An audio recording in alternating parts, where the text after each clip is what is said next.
Olá, bem-vindos ao vídeo da nossa série de seminários. O meu nome é Enio Flecha, eu sou gerente de desenvolvimento de negócios de software da Atlas Copco. Nesse seminário a gente vai falar um pouco sobre um assunto muito importante na manufatura, que é o Error Proof. Hoje a gente vai dar mais ênfase a uma modalidade que ela é mais recente, que é a Error Proofing, que é implementada à base de software. Durante esse seminário, a gente vai falar um pouco sobre o que é Error Proofing, vamos falar também os tipos de Error Proofing e um pouco sobre todas as camadas de software que existem em uma fábrica hoje em dia. Antes de entrar mais no assunto, vamos falar só um pouco sobre a indústria 4.0. Tudo que se publica hoje em dia sobre a indústria da manufatura, sobre fabricação, sobre automação, fala alguma coisa sobre a indústria 4.0. Estamos no meio de uma transformação muito grande em relação à maneira de como a gente fabrica nossos produtos. Tudo isso por conta de toda essa digitalização no meio da fabricação. Essa transição é tão evidente que está sendo chamada de quarta revolução industrial ou apenas indústria 4.0. Pode ser também internet das coisas e China 2025 e por aí vai. Todo o avanço da tecnologia hoje em dia, como Big Data, como computação, máquinas inteligentes, essa é a base que forma a indústria 4.0. As fábricas inteligentes de hoje estão produzindo produtos com muito mais eficiência, né? As reações às mudanças na demanda do consumidor são muito mais rápidas. E hoje a gente foca muito mais nos fatores humanos do que antes. Vamos entrar no assunto então, que é o Error Proofing, né? Falando um pouco do Error Proofing de chão de fábrica.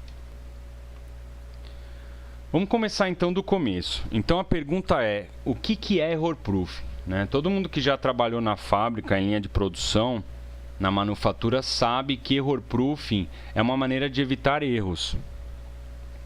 E todo mundo também sabe que evitar é melhor que consertar os erros, né? Por esse motivo, um senhor chamado Shigeo Shingi, um engenheiro da Toyota, introduziu o conceito de Pokayoke em 1961.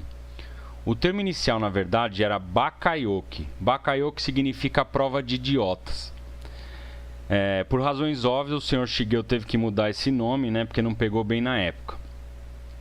A gente sempre ouve também que Pokayoke é sempre feito com dispositivos de hardware, como chaves, como sensores, como placas, guias e etc. E tudo isso é implementado por departamentos de engenharia.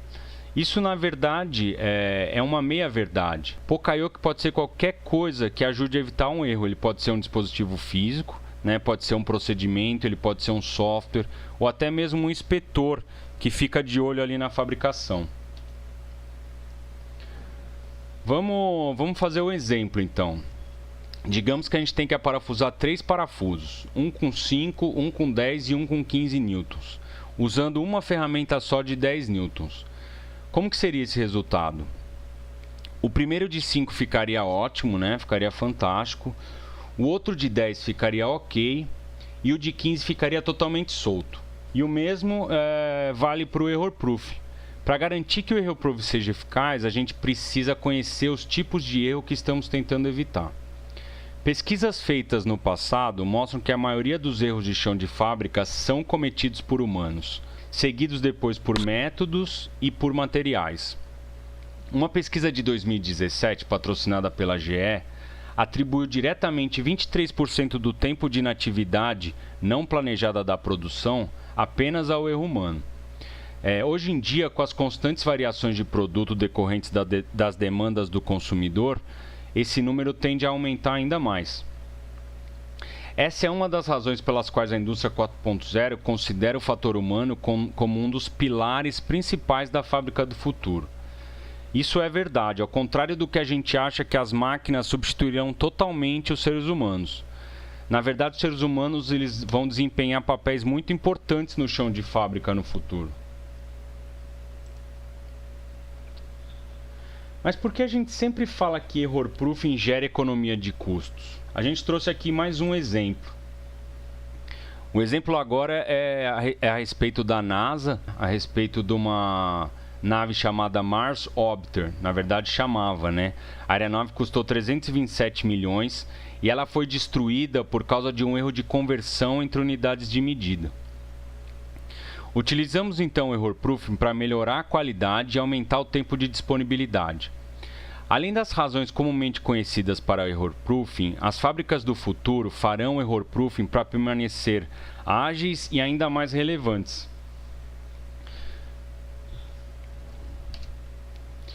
Se a gente olhar então para os números de recall do Brasil já em 2019, obviamente a gente pode concluir que ainda tem uma necessidade muito grande de correção de erros.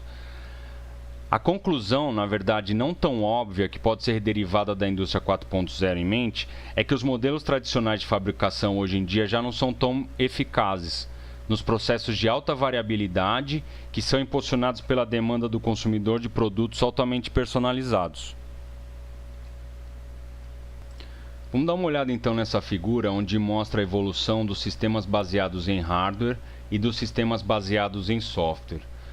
O que antigamente era muito clara a diferença entre hardware e software, hoje não fica tão fácil de ver essa diferenciação.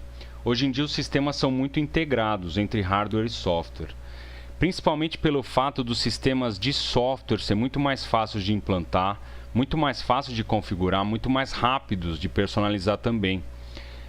Então, todos os fabricantes hoje em dia se perguntam primeiro se dá para fazer em software para depois ir para o hardware. Então, hoje está diminuindo muito os sistemas de error proofing baseados em sensores e em atuadores tradicionais. A indústria 4.0 define que as fábricas do futuro devem ser capazes de reagir a mudanças numa velocidade muito alta, devido a ciclos de vida mais curtos do produto, a lealdade bastante superficial do cliente e aos frequentes avanços técnicos. Como muitos outros, um recente estudo sobre a indústria 4.0 da PricewaterhouseCoopers resume que a flexibilidade no chão de fábrica sem alterar o código de programação será indispensável nas fábricas do futuro. Serão muito importantes também os softwares que podem ser configurados pelos usuários, para que possam se adaptar às necessidades dos clientes que mudam com frequência.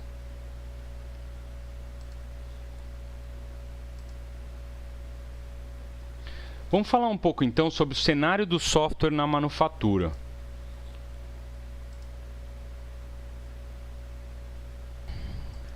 Antes de avançarmos para entender os diferentes tipos de software de manufatura, vale a pena entender a diferença entre os sistemas tradicionais de software monolíticos e os novos sistemas pós-modernos. Os sistemas de software tradicionais, que são construídos para atender uma determinada demanda, são conhecidos como sistemas monolíticos.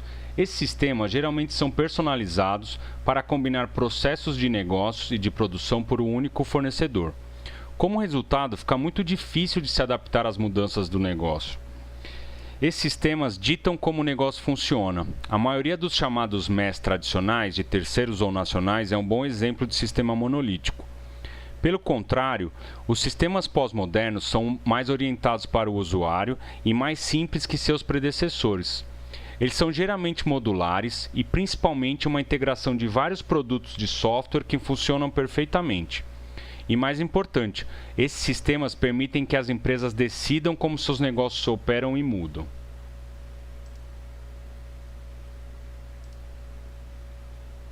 A utilização do software na fabricação pode ser definida em 3 categorias principais. Nessa sessão, aprenderemos sobre cada camada e seus prós e contras quando usados para verificação de erro no chão de fábrica. O nível superior é o software de planejamento de negócios e logística. Como o nome sugere, ele ajuda os fabricantes a simplificar as operações de negócios. A camada intermediária é o controle de operações de manufatura e processos, e também é conhecida como gerenciamento de operações de manufatura. O software dessa categoria ajuda os fabricantes a executar, controlar e supervisionar as operações do chão de fábrica. A última camada é a planta de produção real, composta por máquinas, sensores, ferramentas e, o mais importante, de pessoas.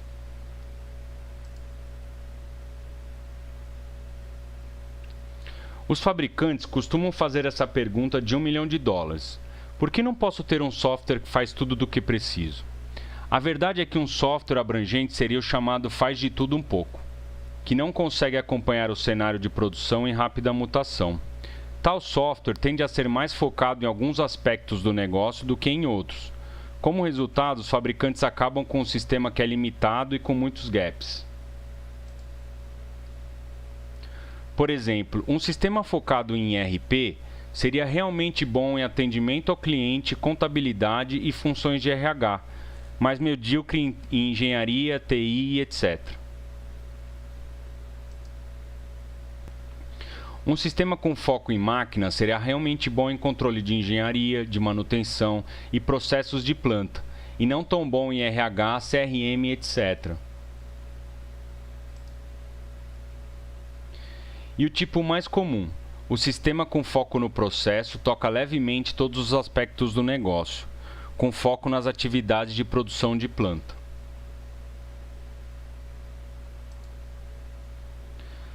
Agora vamos voltar um pouco na pirâmide de software de fabricação. Vamos começar na parte superior com o ERP, que significa Enterprise Resource Planning, ou Planejamento de Recursos Corporativos. O termo ERP foi cunhado pela pesquisa do Gartner na década de 1990, para suceder o software de planejamento de recursos de manufatura. Os ERP são softwares de gerenciamento de processos de negócios projetado para simplificar o planejamento, o inventário, a produção, a contabilidade, compras, RH, logística e até mesmo processos de vendas usando vários módulos de software que podem ou não ser desenvolvidos pelo provedor de ERP. Vamos ver então um exemplo dos recursos anunciados de um sistema de ERP. Reserve um pouco de tempo para analisar o número de funcionalidades fornecidos por esse software.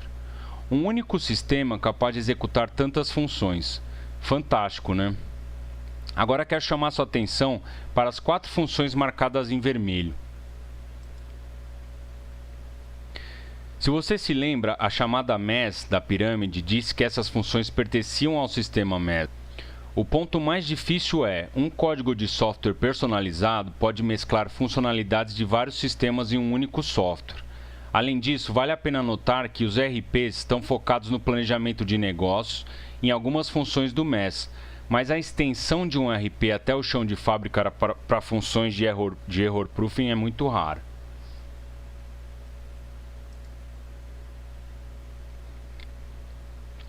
Agora vamos dar uma olhada no software de fabricação mais popular, que é o MES. O MES é um sistema de TI que impulsiona a execução efetiva das operações de fabricação.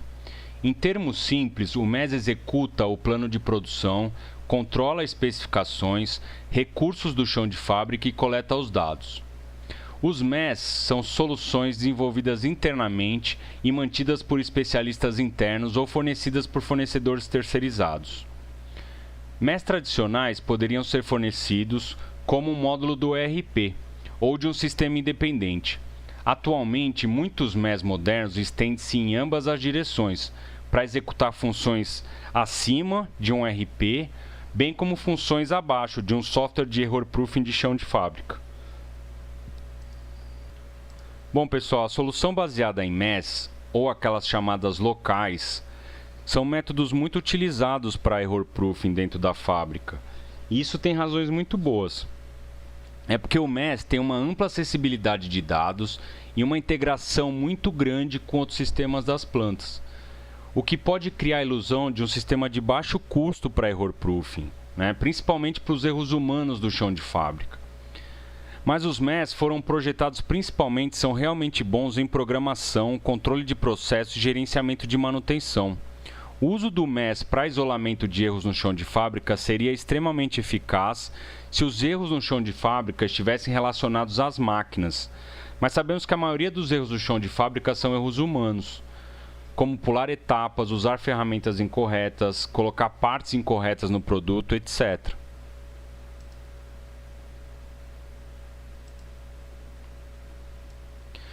A implantação do error proofing utilizando o MES, que está a 2 níveis acima do chão de fábrica, introduz variáveis muito grandes, como custo, risco e o atraso interno. Isso significa que o pessoal do chão de fábrica correrá um risco muito grande de não ser tão ágil ao reagir às mudanças.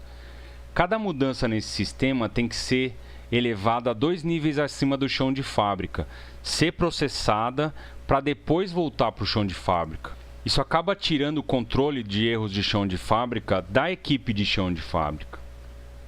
O MES está intimamente integrado ao ERP e às outras formas de automatização do chão de fábrica, o que significa que a necessidade de alterar a leitura do código de barras para a estação 14, por exemplo, tem um risco de afetar toda a produção desse chão de fábrica.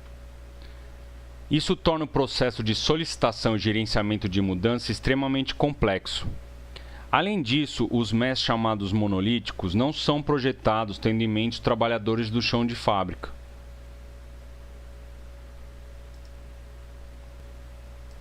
Vamos falar um pouco agora da próxima camada.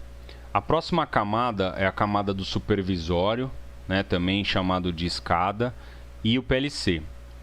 A maneira mais simples de descrever os dois é que o escada ou supervisório é o software e o PLC é o hardware. Como o nome sugere, o escada supervisiona a automação do chão de fábrica e o PLC realmente executa as instruções de automação usando dispositivos físicos. Ambos os sistemas têm sido tradicionalmente projetados para se concentrar nos aspectos físicos da produção, como movimento de linha, paradas de emergência, indexação de produtos usando sensores, atuadores, drives, etc.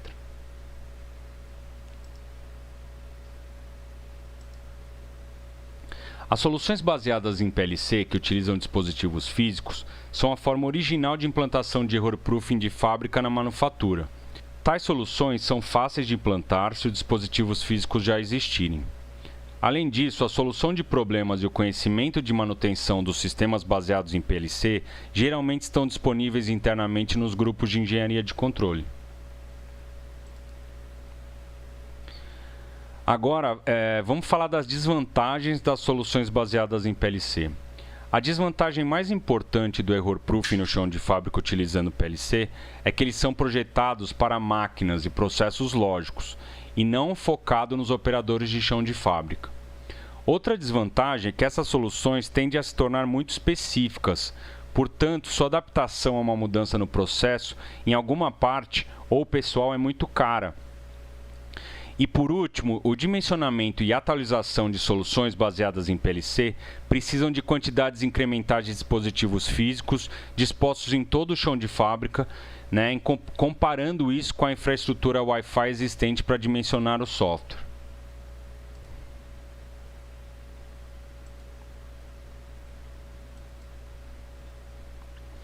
Em resumo, se dermos uma olhada em todo o cenário de software da manufatura, quase não há padrões ou sistemas que se concentrem exclusivamente na verificação de erro humano no chão de fábrica. Os mesmos se aplicam a ferramentas de torque elétrico em relação ao MES. As ferramentas elétricas são relativamente novas e, portanto, a maioria dos MES ou PLC que controlam essas ferramentas no chão de fábrica usam padrões dispersos e não unificados para controle e coleta de dados.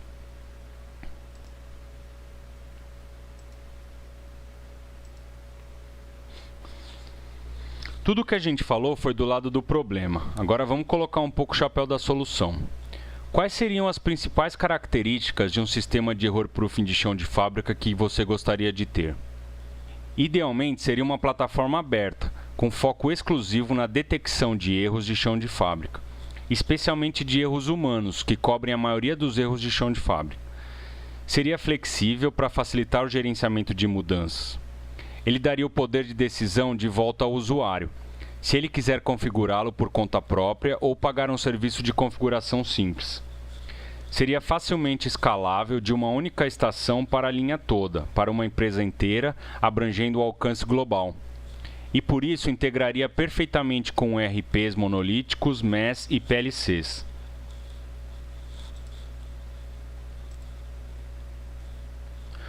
No nível da estação, o software de error proofing terá um papel de um PLC dedicado a essa estação, controlando logicamente todos os dispositivos naquela estação, usando uma interface de software simples e configurável. Nenhuma programação é necessária.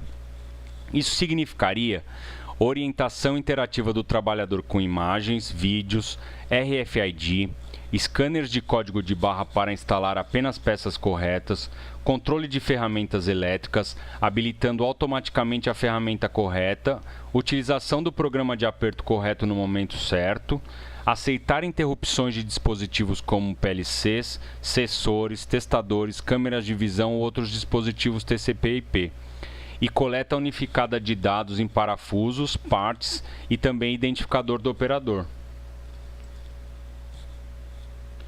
Com o aumento da complexidade e variação dos produtos, o software de error proofing se concentra em garantir que o uso da peça ou ferramenta errada seja praticamente impossibilitado pelo sistema, enquanto fornece feedback sensorial completo para reduzir a quantidade de treinamento necessário para novos produtos e processos. Passando um pouco para o nível gerencial, o software de error proofing de chão de fábrica deve levar o controle dos processos deste chão de fábrica às mãos do pessoal autorizado da fábrica. Alterar o número de código de barra de uma nova peça ou dividir uma etapa de montagem complexa em duas deve ser realizada em poucos cliques e imediatamente implantada na produção com a rastreabilidade completa.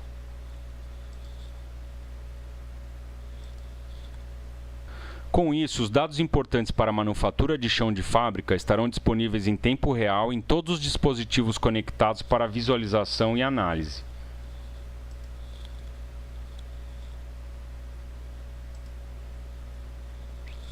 E por último, o sistema de chão de fábrica deve ser escalável, de estação para linha, depois para planta, e também podendo ser escalável a níveis globais, sem comprometer a flexibilidade e a configurabilidade do usuário. Então, pessoal, depois de tudo que a gente falou, a gente pode chegar à conclusão que, à primeira vista, é muito atrativo a gente ter um software só que faça a gestão de toda a planta, atuando em todas as camadas da gestão. Mas isso, ao longo do tempo, ele acaba virando uma armadilha, porque a gente vai ter um software que faz tudo, mas na verdade não é especialista em nada. A experiência nos diz que isso acaba virando um problema mais que uma solução ao longo do tempo. Normalmente é utilizado empresas fornecedoras que não são especialistas naquela camada e que acaba deixando gaps ou limitações que acabam virando um problema muito grande para quem trabalha nas determinadas camadas. Então, o ideal é contratar especialistas, fornecedores especialistas que entendam da necessidade de cada camada e que faça softwares específicos para cada camada. E, lógico, conversando entre si. Esse é o melhor dos mundos e é o que a gente tem que levar para o cliente, é o que a gente tem que sugerir para o cliente. Ok? Espero que tudo tenha ficado claro e que vocês tenham gostado desse seminário e que a gente se vê no próximo. Até mais!